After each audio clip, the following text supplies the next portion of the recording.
Hi, this is Slimedog. Topo. And Legendary John. And today we're playing Bloodstained, Ritual of the Night on the PS4. Oh, I always woohoo it. You can woohoo it, it's worth it. This game's definitely worth a woohoo. This game's awesome. Cool game, Koji Igarashi, the guy who made the original Castlevanias, or Symphony of the Night at least, is back with this Kickstarter one.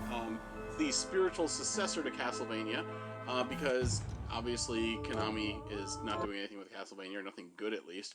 So, like, you know, he left Konami and kickstarted this thing, and unlike a lot of Kickstarter games, this one turned out really cool. Well, it's not virtual, for one thing. It's an actual game. It's an actual game. It did actually come out. And it is amazing. It really is. You know, it's an excellent game. You can see it looks, feels, plays pretty much everything like Symphony of the Night, but it's also nicely updated, too. So it's got a lot of, like, cool features and stuff, and a ton of slick little Easter eggs all the way through it. And on top of that, the gameplay is rock solid, so... As a by-the-by, this game has been completed 100%, so she's exceptionally talented at this point.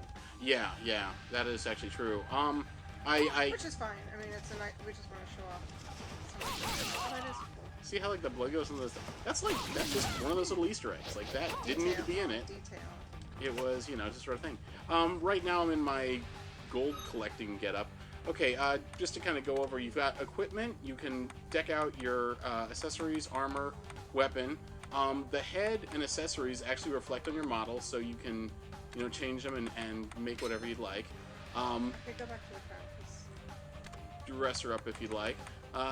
This is kind of what I'm wearing for stats right now. Mainly because of gold, right? Mainly, yeah, this is the gold farming gear that I've got for getting money. But the shards randomly drop off. These are the crystals that give you powers. You didn't mention the body is the only thing. While you can change all the accessories, the body doesn't change. And while it does not change, you can change the colors on it. You can actually repaint it. Same thing with her hair. In fact, you can later in the game you can find a person. Hairstyles, right? Yeah. There's a hairstylist. She can change your hairstyles, and you can find new hairstyles in chests. So that's like a permanent unlock thing to look for. Let's see, I'm sorry, what is... shards. Is there a shard drop here? There is. In fact, that's what I'm wearing right. Oh, shard drop? Yes, there is. Okay. There's certain accessories that improve your shards. Why do I not have a scarf on? Why indeed? I know, right? Jeez, seriously, look at that. That is awesome. Yeah, right? That is awesome. You know, part of my set, although... But you were going into talking about shards and stuff when I interrupted about the body. Oh, I see. Well, see, you can put on different gear and weapons. I've got different gear stats. I've got one for luck if I'm looking for, like, rare drops. You can put on a whole gear stat that does nothing but spec out your luck. Why are those locked? I don't know. I don't know if those open. I don't think they're openable. Maybe they'll open up in a DLC. Later. Yeah. This is the boss gear set is... I think that's one right now, right? Oh, I see, because I swapped out the sword. I forgot I got rid of the sword I was using because... I was gonna say, like, that just did a kick. That seems like a pretty sweet fighting thing. It actually is. In fact, if you wear boots as a weapon, it's a whole weapon style. So she can, you got, like, kicks and slides and, like, sort of a jump kick that you can use to, like, bounce on heads. And it's got a decent weapon stat. So one of the whole kind of weapon types that you can use are the boots to attack. Each weapon type has a whole different move set. So if you're wearing a whip, if you're doing a whip, the whips cosmetically look different from each other, but they also have different effects and powers. They have a whole different, like, animations and attack style ranges, you know, like attack speeds. And additionally, they have special techniques, kind of Street Fighter-ish moves that you can do for each different weapon type. They had those in Symphony of the Night, too. Indeed, yes. Once you've got one unlocked, you can do it enough times and eventually master it to make it do more damage and such. So, yeah, you can actually level up the techniques for different weapons. Although, some of the techniques require a specific weapon, so you can't just take out, like, any old dagger and do it. You have to have one of the daggers that'll actually work for it. If you're worried about keeping track of all this stuff, that all goes into your journal. So once you find a technique on a bookshelf, it gets recorded here, so you can come back and look for it later and remember. Oh wait, I need to get the dragon shoes on if I want to work on my flashing kick, for instance. So techniques and weapon skills are just one of the things you can do here. The shards randomly, sort of like in many of the other 2D Castlevanias, shards will pop out of enemies, and they give you different magic skills and abilities. So like the ability, sometimes it's a mobility move, like something that lets you get around to different levels. Like this is a little short distance teleport. You can use to teleport between walls. Huh. Other times it's like, you know, say like walk on the like sink in water so you can walk through water levels. That's a shard. A lot of the shards, like some of the shards have to do with that. Most of the shards are just like attacks. So like, oh, it's a bad example. I don't have shards that are good for attack right now, but like the Bunny Morphosis, yeah, that's What? Are you a bunny? It's been a while since I've used that one, but I think it did. There. What? Anything to Bunny. That's awesome. She's actually a... I did not say... That was not preset. That's just awesome. Well, I saw Bunny. There's so many, like, random... See, that's the Tengu with the big nose statue in the background. There's just so many, like, crazy Easter eggs in this game. Oh, I didn't know you could actually see her all close up if you Bunny had that and thing. the weird... That is trippy. Some of them, like, the craft work is actually a utility thing that you need to get past certain obstacles. But a lot of the other ones are just, you know, they help you out in various ways. Yeah. Yeah, you got it. Yeah. You can change how you find. Another, usually for the Okay, that's... So yeah, it's like, and that's just a random shard. To tell you the truth, I have never actually used that fire breathing monster before. So, Dragon Tail, yeah. There are so many shards in this game. There's about, well, I guess there's technically probably about 140. So, yeah, like I made it through the whole game, and I didn't even use half of them through the whole thing. But a lot of them are really good. So a lot of times if you're stuck, you can just try on a different combination of stuff. You notice when I'm killing guys, I'm getting both money and a lot of times I'm getting crafting materials. Crafting is a pretty big part in this game. So as you get components from enemy drops, you can put them together in the main town and make like potions. You can make new armor, new weapons. You can do recipes is a really big thing. You're trying to make food, and the reason you're trying to make food is because the first time you make each of these like meals, basically, you'll use it. You'll get that little knife and fork next to it, and it means you've done it once, and you get a permanent stat bump once for something. So it's a good idea to go through and try to make all the meals that you can to permanently bump up your. It permanently bumps up your stats. Granted, it's not a thing to collect, but it's also, I don't know, pretty engaging. I spent a lot of time running around farming ingredients so I could make food items. What I'm doing right now is I'm heading towards. There's two kind of bonus bosses in the game that are sort of not their post-game content, but they're enemies. They're kind of like bosses, but they're also repeatable. You can just fight them by going into the room time after time. Do the flip thing? Oh. You can do this too, which is really awesome. Yeah. I love doing this. I know, right? This is their version of the upside down castle. Okay, from Symphony of the Night. One of the shards that you pick up late game is this one that lets you lets you flip the map around. And it doesn't. You're still on the same map, so it doesn't. It's not quite the same as opening up the upside down castle in Symphony of the Night, but it does open up a lot of stuff. You can walk on ceilings. You can't reach otherwise, or like gets you around like spike traps. Or, yeah. Going the wrong way. It looks like. Darn it! I am. Wait. You got the seat. Get this stuff.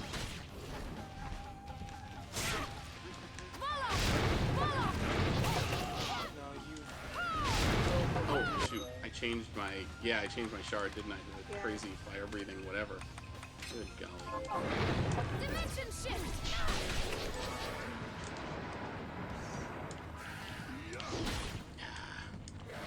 I'm a giant cat monster. It's a bunny, isn't it? Yep, giant cat. Yeah, you're right. There's also giant dogs too. So I'm pretty sure it's some Kickstarter backer's pet. If I had to guess. There's a lot of like, well, Easter eggs, right? Including, I think the portraits of a lot of the Kickstarter backers show up as these magic floating portraits that chase you around the castle and try to kill you. It's a lot of fun. It sounds hokey, but honestly, so was a lot of stuff in Symphony of the Night. Like, I mean, that's part of the allure, it's just the weirdness to it. There's a giant list of weirdness. Okay, this guy's the carpenter. He's the first of these kind of, like, kind of extra bosses.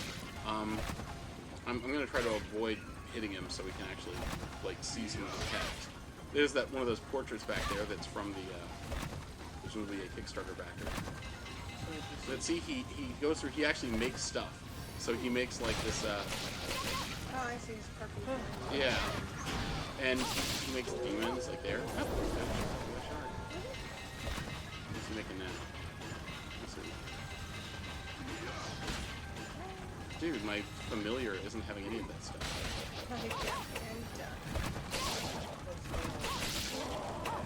These guys were a lot harder.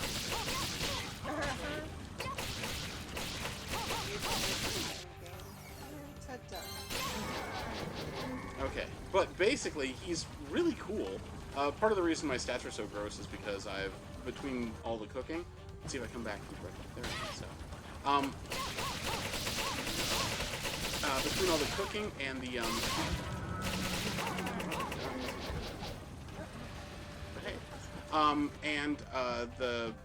the other things you can get to kind of permanently help your stats. The passive shards, the yellow shards that give you stat buffs, if you get them up to level 9, then you permanently unlock that stat buff no matter what you have equipped. So, that's a good way to another good way to like get bonus to your base stats. Are you gonna go get some health too? Well, I will if I go here.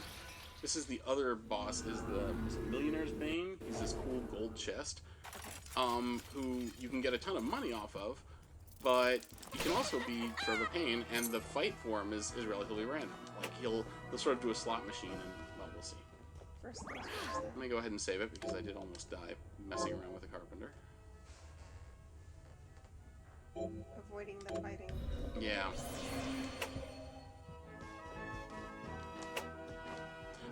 Actually, speccing out for bosses and stuff was really important as you make your way through the game the first time proper, because the boss fights can get really tough. Some of the later ones are very difficult. And it's good. Oh, that's awesome. Oh, yeah. Did you get that shard? No, this guy dropped one of the money-making shards. What? Bombs. Can you kick him? Okay. No, I didn't seem to be getting hurt. What? Here.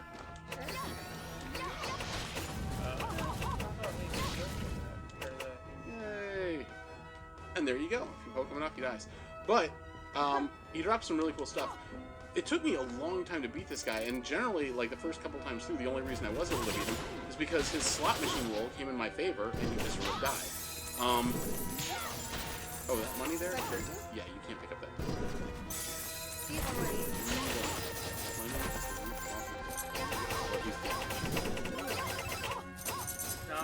Okay, that's actual money. And see, there you go.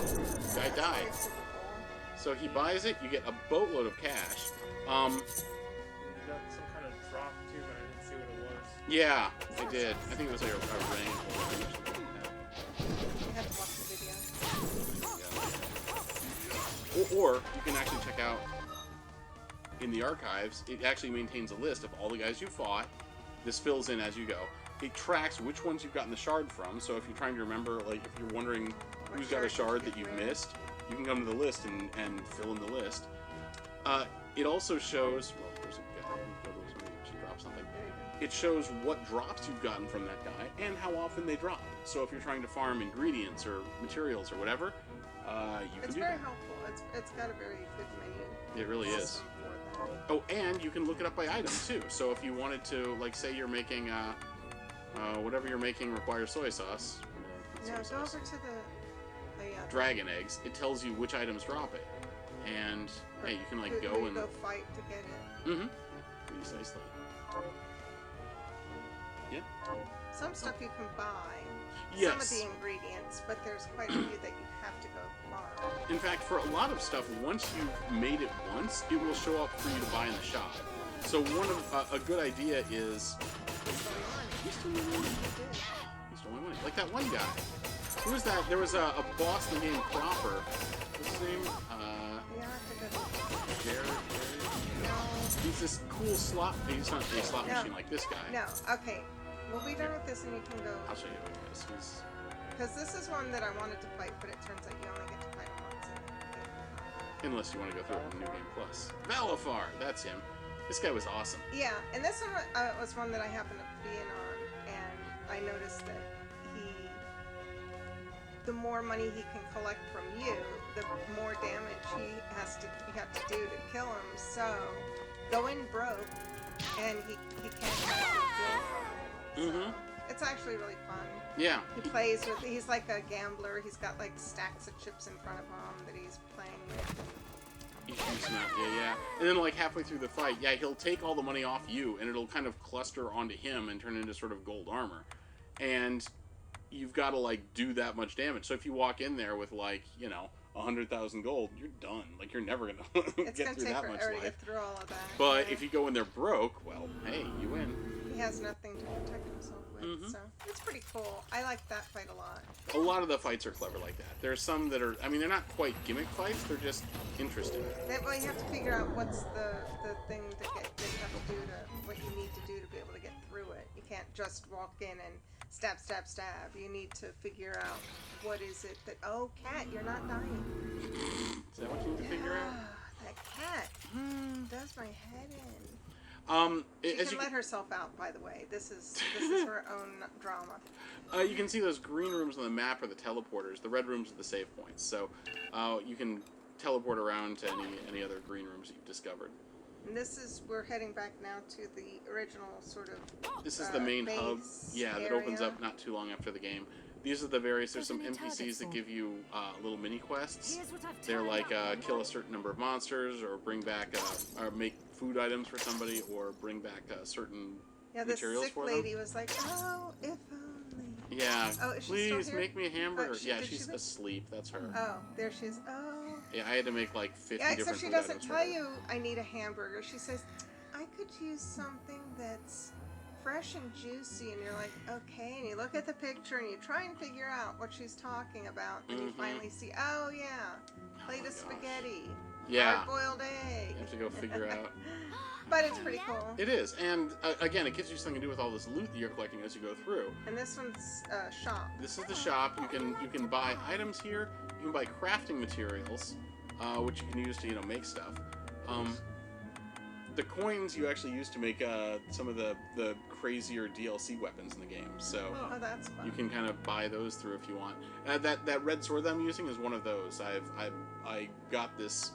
I started using this in the beginning. This red 8-bit rapier sword, but because if you tap it, it does this crazy kind of chun-li kick thing, which runs up damage like insane amounts once you buffed up your base stats. So that's cool. That's kind of how I cheesed my way through the last few boss fights. There's another sword that works similarly, but has the power built in. But I found this one just does DPS faster. So over here. Is this the recipe dude? This is some other guy that gave me quests. Oh yeah, he was another quest guy. I had to find him in the castle a few times and teleport him home. He kept teleporting to the wrong place. And this is our guy that does the crafting. So you can do crafting. You can do food prep here, which is crafting with food. Crafting is for weapons and armor. All the way, some of the best gear in the game is crafted. So a lot of the really cool stuff, you're gonna spend some time looking for materials and components. And once you craft an item once, then it shows up for sale in the store. So the trick is, if there's something that's a really hard to get component, make an item out of it once, and then go to the store and buy that item, and then you can break down the item if you have enough of a certain material. Make sure you see they've got the dismantle, so you can actually break down stuff that's in your inventory. Also. Yeah, if you've got this Elkest as a potion item, but you can also buy that itself, and so you can use that to break down food. Like if I was short of curry sauce, or one of the rare in-game components or something, you can spend some of this. You can use some of this Elkest to take a beef curry and turn it into 1 curry sauce, 1 rice, and 2 flying beefs, which would be really helpful if you don't like frickin' farming flying beef the old-fashioned way. So yeah, it's when you're trying to work on your food lists or stuff like that. That's a good way to do it. But there's a bunch of different. Reminds me, I saw the guns in there. Some of the different weapon types they have are. They actually have pistols that you can use, like guns. It's like a sub-weapon. so you can melee for a while and then like switch to a gun if you need to use it. The guns take ammo that you have to craft, so it's kind of a pain, but they have their own move sets and they're useful in certain times. There's a difference between rapiers, swords, and great swords. All of them they all have different move sets. The great swords do the highest damage, but they attack really slow. Just as a great sword would. Yeah, go figure. But they've got this great overhead arc that has a huge like hitbox. So,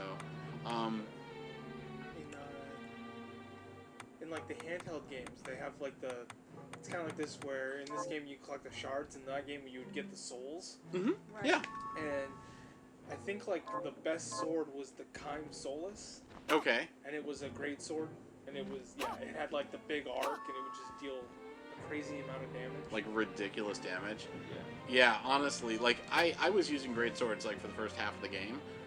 But a lot of the stuff that you can use, I was also trying to farm out these techniques, so I ended up swapping around to a bunch of different weapons, and it was a good way to learn kind of different stuff. So Katana, Katana's another fourth type of sword that you can use that has a different moveset. That one's less swiping and more like quick kind of single stabs. Well, it looks Yeah, like it's kind got of like the like rapiers. it's got like the most amount of special moves. Oh, it's got a crap load of specials. Yeah, some of the specials are really good too. Yeah, it's cool. You really like play around with it. Like once give it a shot. Spend some time trying to get to learn the systems because this game is deep, but also like fun in a straight up like Metroidvania fashion. Even if you don't want to mess with all the crazy stuff. So, but You can still have fun with it. you really can, yeah. But that there you every- go. Yeah, Is that all you wanted to cover with it? yeah. That's Bloodstained. That is like tip of the iceberg, Bloodstained. There's so much more to it. There really is. It's And just sort of like you showed the map, right? Yeah, Yeah. you've seen the map. It is huge. And this is like one of my Maybe not Game of the like Year huge, titles, so but- like really do yourself a favor. If you like Metroidvanias, if you like Zelda, if you like any kind of adventure game, there is just so much to do in this game. It's just really, really fun. It's a very fun game. I enjoyed watching as well. A lot. Mm-hmm. This is the first time I've ever seen it. You like it? You impressed? Yeah. Okay. Looking forward to going home and playing it as well. There you go. Well, thanks for joining us. See you next time. Bye.